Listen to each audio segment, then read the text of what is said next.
दया भारत का, सेवा ही बस काम है। सहभागी बन पुण्य कमा लो, सबसे ये आह्वान है। प्रणम्य सागर गुरु महाराज की सोच का ये परिणाम है।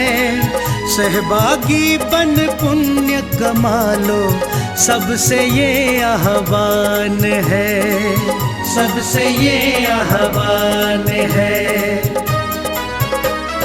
अरहम योग प्रणेता ने ये पावन दीप जलाया है। साधर्मी का बने सहारा, बीड़ा ये ही उठाया है, बीड़ा ये ही उठाया है। चलो उन्हें खुशियों से मिलाए, बड़ा पुण्य का काम है। सहभागी बन पुण्य कमा लो, सबसे ये आह्वान है, सबसे ये आह्वान है। जीवों के भोजन का प्रबंधन, असमर्थ बच्चों को शिक्षा, रोजगार की करें व्यवस्था, मांगे ना कोई भिक्षा, मांगे ना कोई भिक्षा। अरहम जीव दया भारत बस करती ये ही काम है। सहभागी बन पुण्य कमा लो, सबसे ये आह्वान है, सबसे ये आह्वान है। गाय धरा पे रहे सुरक्षित, गौशाला है बनवाई। जीव जंतु की भोज व्यवस्था सुंदर रूप से करवाई, सुंदर रूप से करवाई। साधर्मी भूखा ना सोए, रखना सबका ध्यान है। सहभागी बन पुण्य कमा लो, सबसे ये आह्वान है, सबसे ये आह्वान है। साधर्मी रोगी के इलाज को हम मिलके हैं करवाते। जाने कितने असहायों को राशन घर में पहुंचाते, राशन घर में पहुंचाते। लक्ष्य हमारा उन चेहरों पे लानी बस मुस्कान है। सहभागी बन पुण्य कमा लो, सबसे ये आह्वान है, सबसे ये आह्वान है। दान धर्म ही साथ जाएगा, बाकी सब तो धोखा है। पुण्य के भागी बन जाओ, ये बड़ा ही पावन मौका है, बड़ा ही पावन मौका है। जुड़ के जीवन सार्थक कर लो, पावन ये अभियान है। सहभागी बन पुण्य कमा लो, सबसे ये आह्वान है, सबसे ये आह्वान है।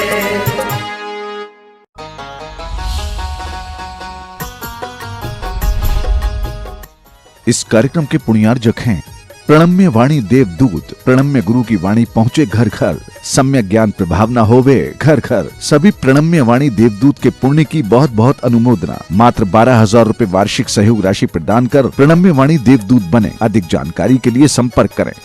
सीए राजेंद्र भूता, डॉक्टर मंजुला भूता, गौरव कारिया, सोनल कारिया, मेहर कारिया, रवि राजेंद्र भूता, डॉक्टर शीतल भूता, श्रेया भूता, जिनास्ता भूता, बोरीवली मुंबई। गुरु चरणों में समर्पित गुरु भक्त परिवार, मुंबई महाराष्ट्र।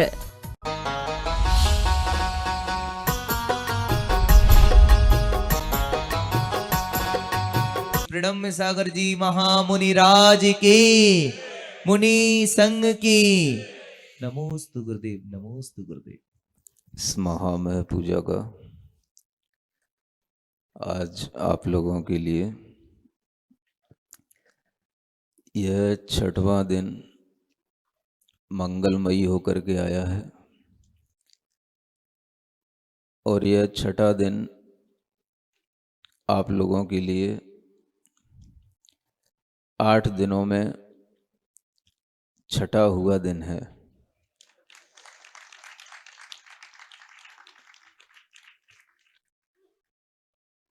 तिथियों की भी अपनी एक महत्ता होती है और समय पर तिथियों पर अक्षय शुभ ग्रहों और नक्षत्रों पर जो कार्य किए जाते हैं वो मंगलदायी भी होते हैं और फलदायी भी होते हैं। शुक्ल पक्ष का यह 8 दिन का जो 28 एक प्रसिद्ध है, इस 28 में यूं तो सभी लोग कहा करते हैं कि 28 आ गई 28 आ गई। आप अपने घर में बूढ़े दादा लोगों से भी दादी लोगों से भी सुना करते होंगे, भाई 28 आ गई 28 आ गई। लेकिन इन 28 में इस तरह से ठाठ होना ये अपने आप में बड़ी चीज होती है। ये ठाठ कहाँ से आता है? तो ये ठाठ आता है तीर्थंकरों ने जो हमें ज्ञान दिया, उस ज्ञान से ही सबको इस तरह के ठाठ मिलते हैं। आप देखते हो, आप लोग हमेशा ठाठ बाट से ही जीते हो और ठाठ बाट से जीने के लिए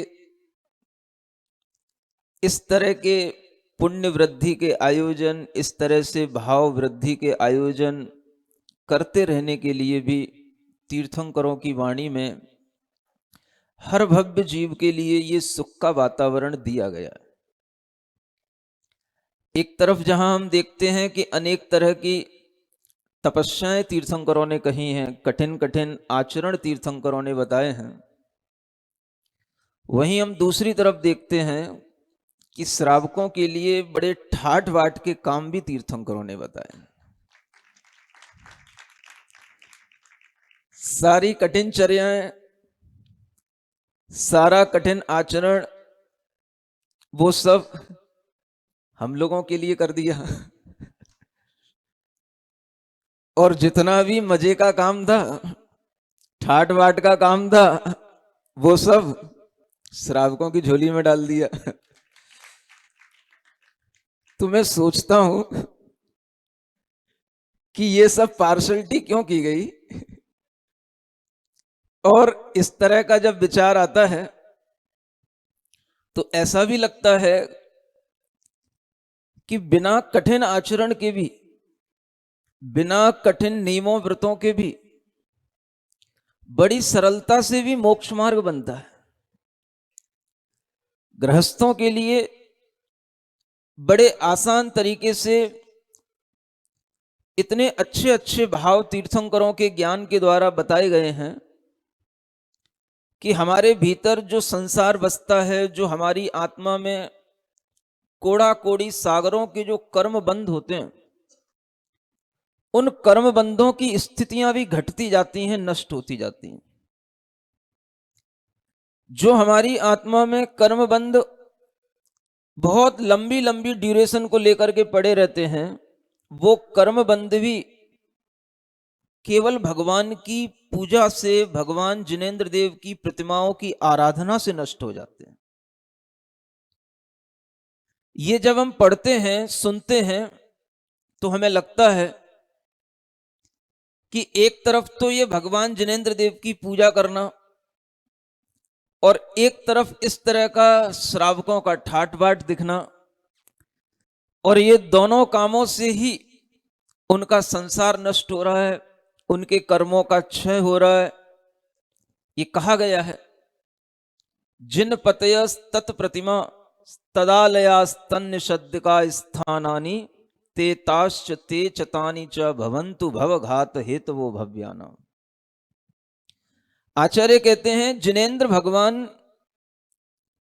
जो जिनपति कहलाते हैं, तत्प्रतिमा और उनकी जो प्रतिमाएं हैं ये भी भवंती भवघात हेतवो, भव माने संसार के घात का हेतु हैं। जिनेंद्र भगवान की प्रतिमाओं की आराधना से भी संसार नष्ट होता है और ये भव्य जीव इस तरह की आराधना करते हुए अपने संसार को नष्ट करते रहते हैं। ये तीर्थंकरों ने जो हमें ज्ञान दिया, इस ज्ञान को देख करके लगता है कि दुनिया में कहां कहां पर इतनी अच्छी अच्छी प्रतिमाएं हैं जिनकी आराधना की जाए। जब हम पूरे इस मध्यलोक में देखते हैं, अकृत्रिम जनालयों की संख्या, अगर हम व्यंतर देवों के भी जनालय मिला लें, ज्योतिषी देवों के भी जनालय मिला लें, तो असंख्यात में हो जाती है। असंख्यात जनालय हैं। सुमेरु पर्वत को भी अगर हम सबसे बड़ा पर्वत मानते हैं और सुमेरु पर्वत सबसे विशिष्ट पर्वत है, उस सुमेरु पर्वत पर भी जो जनालय हैं वो मात्र 16 जनालय हैं। भद्रशाल वन, नंदन वन, सोमनस वन, पांडुक वन, इन 4 वनों की 4 दिशा में 16 जनालय हैं। लेकिन अगर हम इस धरती पर कहीं पर भी एक साथ बहुत अधिक जनालय देखते हैं तो इस 2.5 द्वीप में कहीं नहीं मिलते। 2.5 द्वीप के बाहर मिलते हैं। ये 8वां द्वीप नंदीश्वर द्वीप 2.5 द्वीप के बाहर है और मनुष्य जहां रहते हैं उस द्वीप की जो रेंज है वो केवल 2.5 द्वीप तक है। 2.5 द्वीप तक ही केवल मनुष्य आवागमन कर सकता है। मनुष्यों का संचार, मनुष्यों का जन्म होना, मनुष्यों का किसी भी तरह से एक स्थान से दूसरे स्थान तक जाना, ये केवल 2.5 द्वीप तक ही संभव होता है।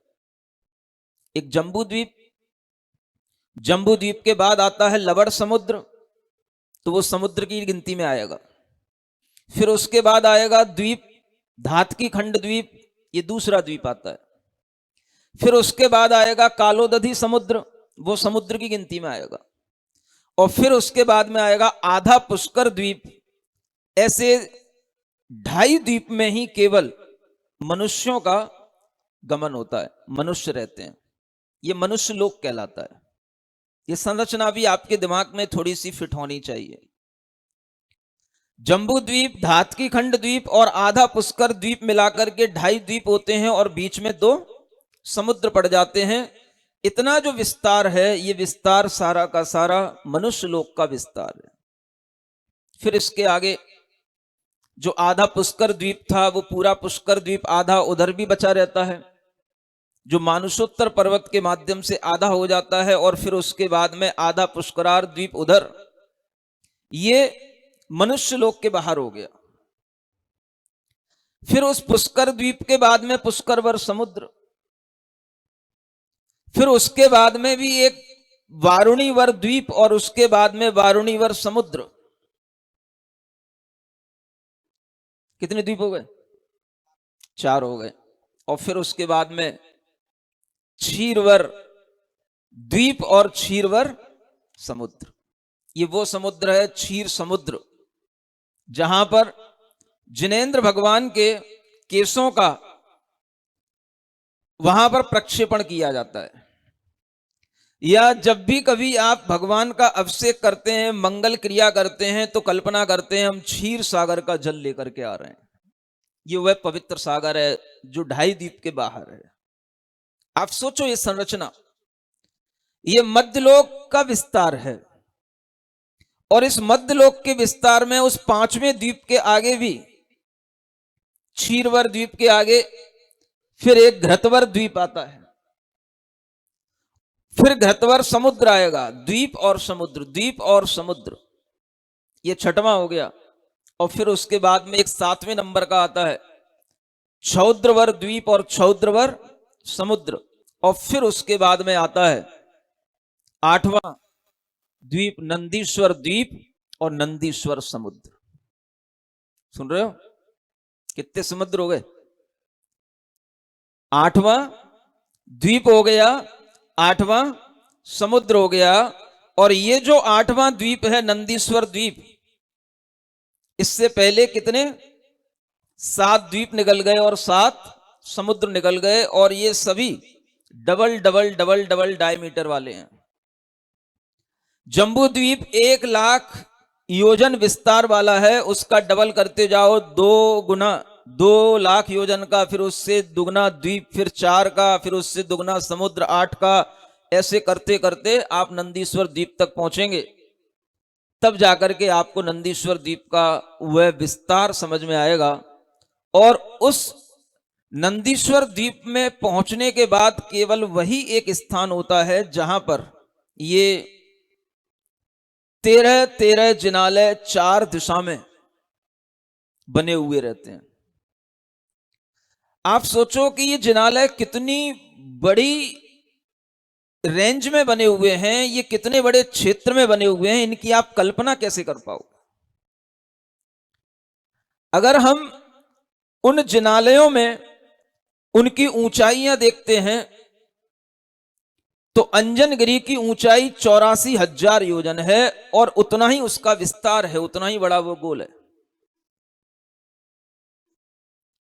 अगर हम उसका विस्तार इस तरह से समझें कि ये 84,000 योजन, 1 योजन अगर हम कम से कम भी माने तो 1 योजन में लगभग 4 कोस और 12 किलोमीटर बन जाते हैं।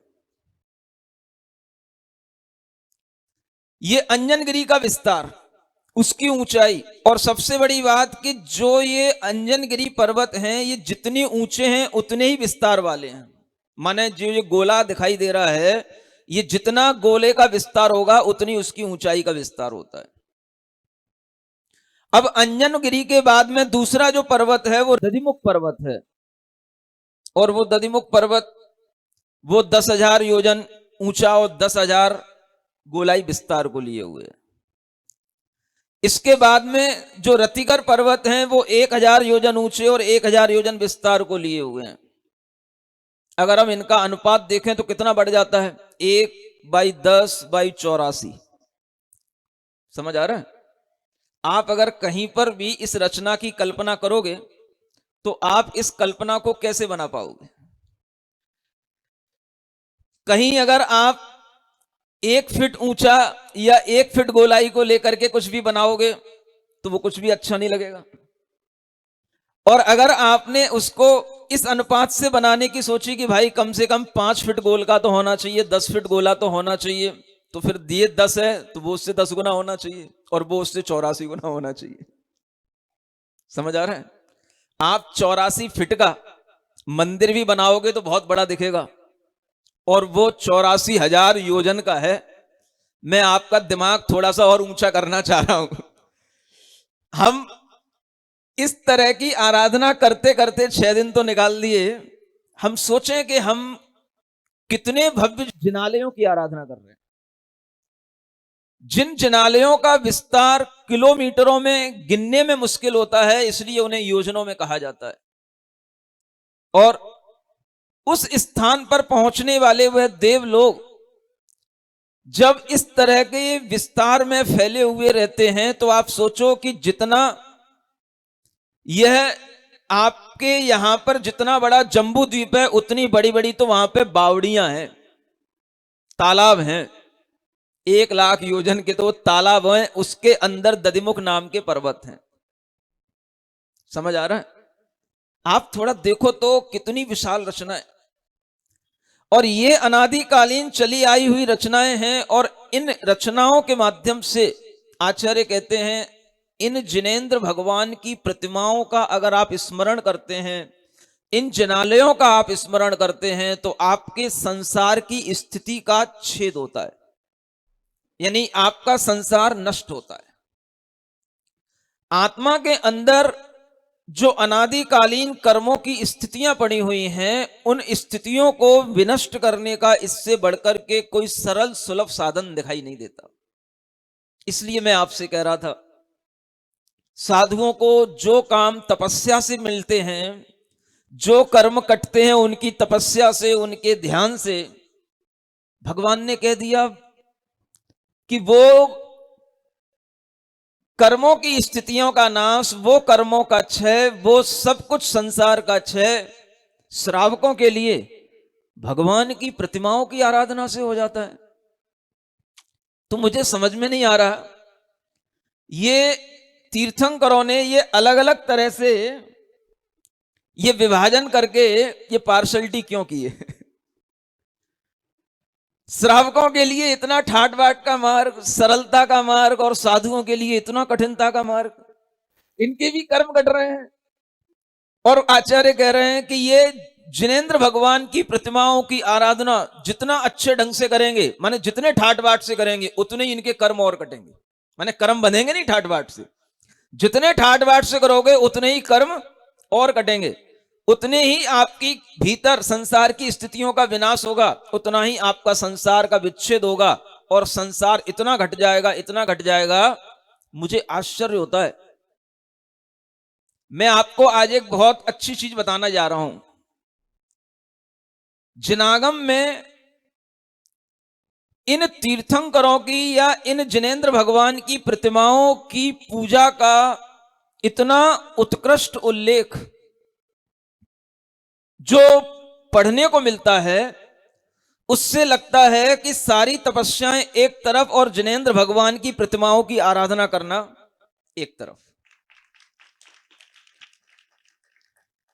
यानी अगर आप खूब तपस्या करो, खूब व्रत लो, और उसके बाद में समाधि मरण करो, तो भी आचार्य कहते हैं तुम्हें 7-8 भव लग जाएंगे, ज्यादा से ज्यादा 2-3 भव लगेंगे कम से कम, लेकिन उसमें भी 7-8 भवों तक तुम्हारी गाड़ी खिंच सकती है।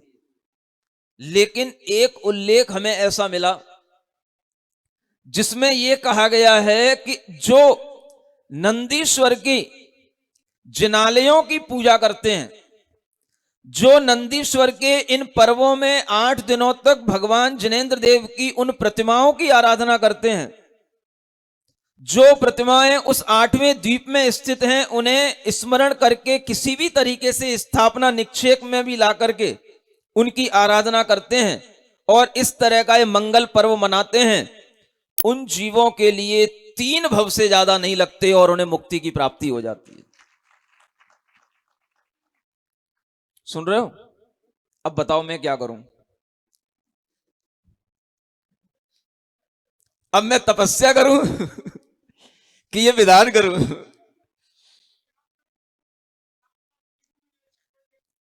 नहीं, जो हमने लिख दिया वो तो बाद में लिख दिया, लेकिन जो पहले से लिखा हुआ है मैं उसकी बात कर रहा हूं। ये मैं अपने मन से नहीं कह रहा हूं, जो पहले से लिखा हुआ है उसकी बात कर रहा हूं कि जो नंदीश्वर के पर्वों में नंदीश्वर के जिनालयों की पूजा करते हैं, उनके कर्म इतने हल्के हो जाते हैं, इतने उनके अनादिकालीन कर्म कट जाते हैं, संसार की स्थिति का विच्छेद हो जाता है कि 3 भव में उनकी मुक्ति नियम से बताई गई। अब बताओ आप, और इधर खूब तपस्या करो, खूब व्रत रखो, खूब तरह से ध्यान करो, खूब तरह से जो है परिसों को सहो, फिर भी कोई गारंटी नहीं है। सुन रहे हो? तो क्या अच्छा लग रहा है आपको? अब आपको तो हो सकता है कि आप ही अच्छे लग रहे हो, लेकिन हम भी अच्छे लग रहे हैं और हमें तुम भी अच्छे लग रहे हो। हमारे मन में यह भी आता है कि जब ध्यान करें तो ध्यान भी उत्कृष्ट करें, और जब हमारे मन में आता है कि पूजा और विधान में शामिल हो तो वो भी लगता है कि वो भी उत्कृष्ट रूप से शामिल हो। भगवान की आराधना करने का इतना बड़ा प्रतिफल ये शास्त्रों में बताया गया, और ये आपकी जिनवाणियों में भी लिखा हुआ है, आपने कभी गौर नहीं फरमाया। समझ आ रहा है? एक 28 रासा करके है, सबने पढ़ा भी होगा, लोग पढ़ते भी रहते हैं, प्राणी बरद 28, जे करें ते पावे भव पार, पढ़ते रहते हो। आपने कभी उसकी महिमा नहीं समझी। और मुझे ये 28 रासा एक बार पढ़ने में आ गया तो मैं तो वैसे ज्यादातर चीजें मुझे अब आजकल पढ़ता कम हूं, मैं देखता ज्यादा हूं। तो वो ऐसे ही देखने में आ गया और देखते देखते मैंने देखा कि इसमें लिखा क्या है, आखिर ये क्या है 28 रासा। और मैंने देखा तो मैं तो आश्चर्य में पड़ गया। उसी के अंदर ये बात लिखी हुई है और एक बहुत अच्छी कथा के साथ में वो 28 रासा है। आप कहो तो मैं आपके सामने पढ़ दूं। समझ आ रहा है? अब 28 में नहीं पढ़ा जाएगा तो क्या नवमी थोड़ी ना पढ़ा जाएगा, 28 में ही पढ़ना चाहिए ना। तो हम चाहते हैं कि आज ये 28 रासा के माध्यम से आपको थोड़ा सा इस 28 का और आनंद दिलाया जाए। तो ये शायद आप लोगों की जिनवाणी में भी है कि नहीं, आप देखना, मैं पढ़ता हूं। प्राणी व्रत 28 जे करें ते पावे भव पार। यानी अष्टानिक पर्व का जो ये व्रत करते हैं वे संसार से पार होकर के मोक्ष को प्राप्त हो जाते हैं। समझ में आ रहा है? पूजा के साथ साथ थोड़ा व्रत भी करना है आप लोगों को, ये भी ध्यान रखना है। ठाट बाट में इतना नहीं कि बिल्कुल ठाटी बाट में सब खाते पीते रहना है। पूजा भी, और पूजा के साथ में जो आप लोगों ने कल व्रत लिए और उन व्रतों में अगर आपका मन बने आज भी कल भी आप उन व्रतों को और अच्छे ढंग से करने का मन बना सकते हैं। केवल अष्टानिक की पूजा और व्रत करने से ही आपके संसार की सब स्थितियों का विनाश होना, ये इस 28 रासा में लिखा हुआ है। जम्बू द्वीप सुहावणो लख योजन विस्तार, भरत क्षेत्र दक्षिण दिशा, पोदनपुर तहाँ सार प्राणी। बोलो, व्रत 28, व्रत माने व्रत 28 जे करें ते पावे भव पार। यानी ये बता रहे हैं कि जम्बू द्वीप 1 लाख योजन के विस्तार वाला है और उसी जम्बू द्वीप में जो भरत क्षेत्र है, उस भरत क्षेत्र की दक्षिण दिशा में एक पोदनपुर है। जो पोदनपुर प्रसिद्ध है बाहुबली भगवान के लिए, वही पोदनपुर है। विद्यापति विद्याधरी सोमा रानी राय, समकित पाले मन वचे, धर्म सुने अधिकाय प्राणी। व्रत 28 जे करे। कहते हैं कि उसी पोदनपुर में राज्य करने वाले एक राजा थे जिनका नाम था विद्यापति, और उनकी एक धर्मपरायण सोमा नाम की रानी थी। और फिर क्या होता है, चारण मुनि तहाँ पारणे आए राजा गेह, सोमा रानी आहार दे, पुण्य बड़ो अति नेह प्राणी व्रत 28 जे करे ते पावे भव पार। एक दिन उन राजा के घर पर चारण रिद्धिधारी 2 मुनि महाराज आए पालना करने के लिए, और उन राजा रानी ने बड़े हर्ष भाव से उन मुनि महाराज को आहार दिया और उससे उनके पुण्य में बहुत अतिशय वृद्धि हुई। और फिर उस समय पर ताहि समय नव देवता चाले जात विमान, जे जे शब्द भयो घने, मुनिवर पूछो ज्ञान प्राणी, व्रत 28 जे करे। अब उसी समय पर दिखाई दिया कि आकाश में विमान से देवलोक जा रहे हैं और अनेक तरह की जय जयकार करते हुए वे जा रहे हैं। जय जयकार के शब्द उच्चरित हो रहे हैं। रानी ने देखा तो उन मुनिराज से पूछा कि ये देवलोक कहाँ जा रहे हैं। मुनिवर बोले रानी सुन, नंदीश्वर को जात, जे नर करहि स्वभाव सो, ते पावे शिवकांत प्राणी, व्रत 28 जे करे। मुनिवर ने रानी से कहा, रानी ये सभी देव समूह 28 पर्व में नंदीश्वर द्वीप में जा रहे हैं। और सुनो महारानी, जो प्राणी भक्ति भाव से ऐसे नंदीश्वर द्वीप में नंदीश्वर की भक्ति की पूजा करते हैं, अर्चना करते हैं नंदीश्वर के जनालयों की, वे मोक्ष लक्ष्मी को अवश्य प्राप्त करते हैं। ऐसो वच रानी सुनो, मन में भयो आनंद। नंदीश्वर पूजा करें, ध्यावे आदि जिनेंद्र प्राणी। बरते 28 जे करे। मुनिवर के इन वचनों को सुनकर के रानी को बहुत प्रसन्नता हुई और रानी ने संकल्प किया कि मैं भी नंदीश्वर की पूजन का व्रत और नंदीश्वर की पूजन करके इस व्रत को अंगीकार करती हूं और मैं भी नंदीश्वर की पूजन करती हूं, व्रत भी करूंगी। ये किसने, कौन सी रानी? सोमा रानी। कार्तिक फागुन साड़ में पाले मन वच काय, 8 दिवस पूजा करें, 3 भवांतर थाय प्राणी। बोलो प्राणी। प्राणी अर बरते 28 जे करे। ते पावे भव पार। देखो क्या लिखा है, कार्तिक फागुन आषाढ़ माह के अष्टानिक पर्व में मन वचन काय से 8 दिन तक जो इस तरह से नंदीश्वर द्वीप की पूजा भक्ति करते हैं वे 3 भव के पश्चात मोक्ष प्राप्त कर लेते हैं।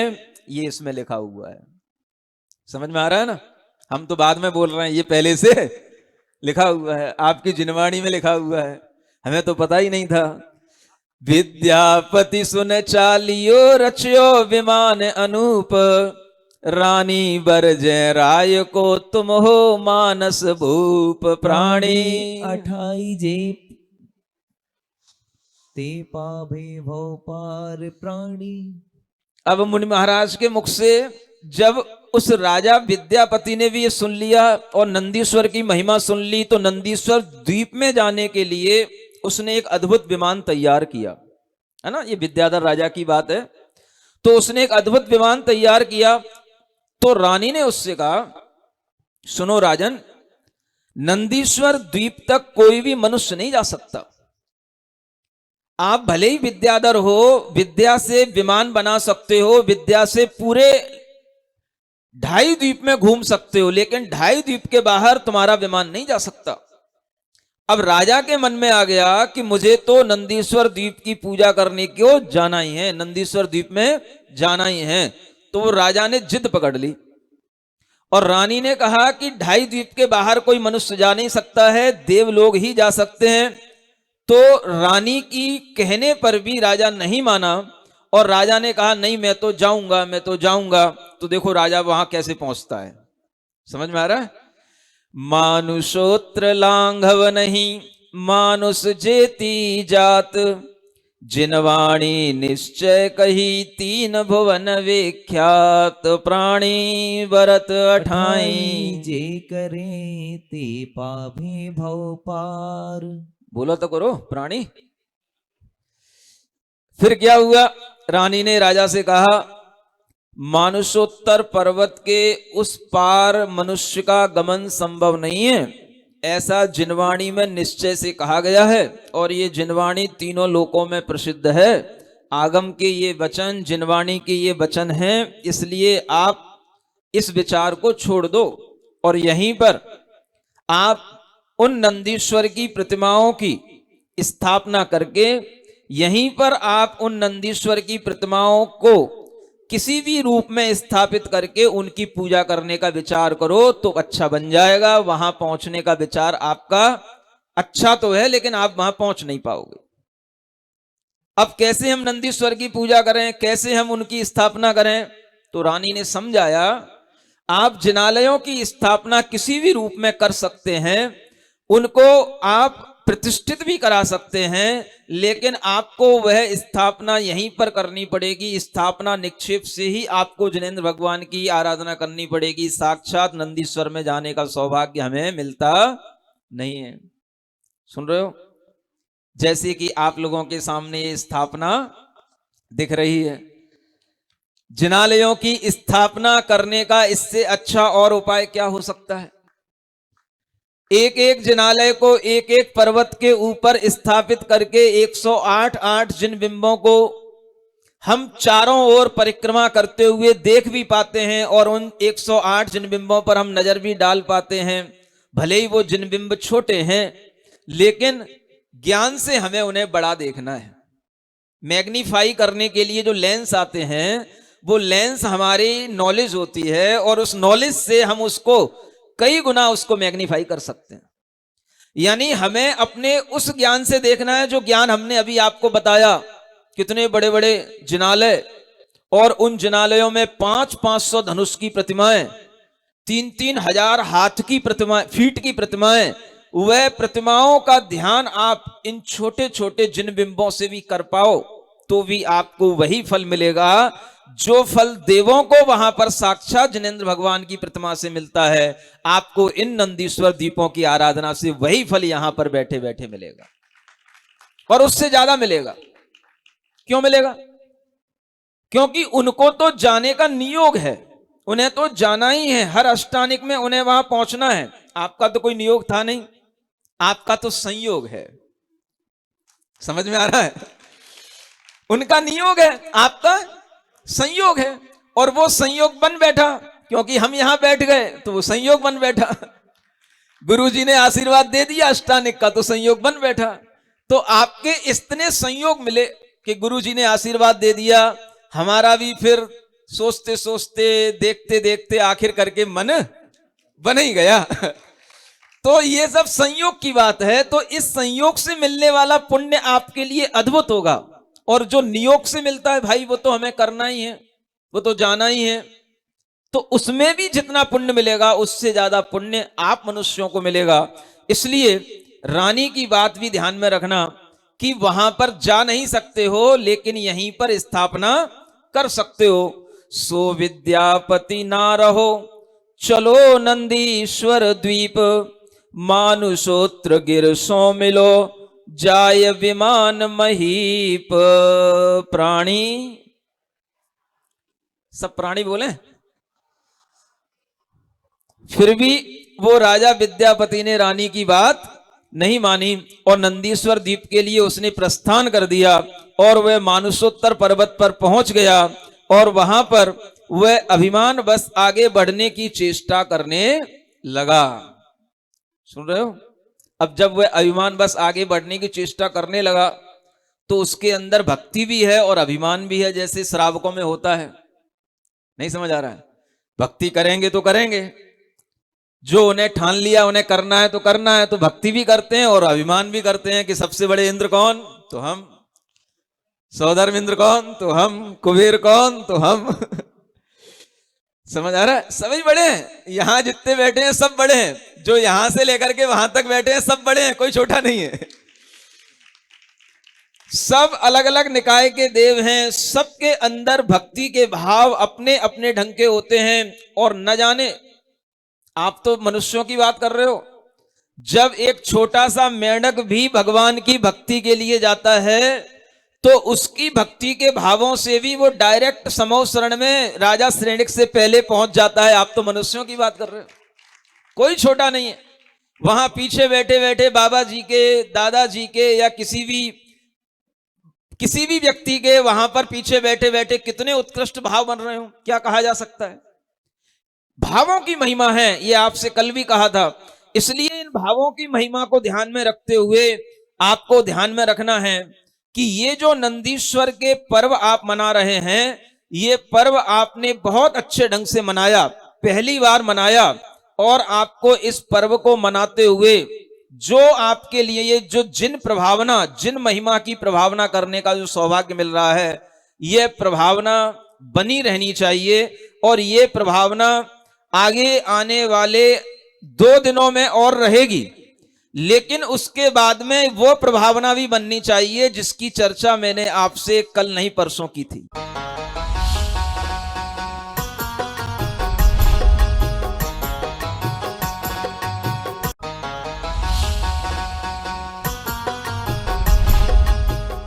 इस कार्यक्रम के पुण्यार्जक थे प्रणम्य वाणी देवदूत। प्रणम्य गुरु की वाणी पहुंचे घर घर, सम्यक ज्ञान प्रभावना होवे घर घर। सभी प्रणम्य वाणी देवदूत के पुण्य की बहुत बहुत अनुमोदना। मात्र 12,000 रुपए वार्षिक सहयोग राशि प्रदान कर प्रणम्य वाणी देवदूत बने। अधिक जानकारी के लिए संपर्क करें।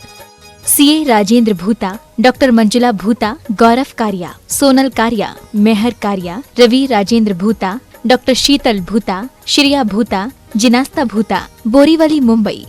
गुरु चरणों में समर्पित गुरु भक्त परिवार, मुंबई, महाराष्ट्र।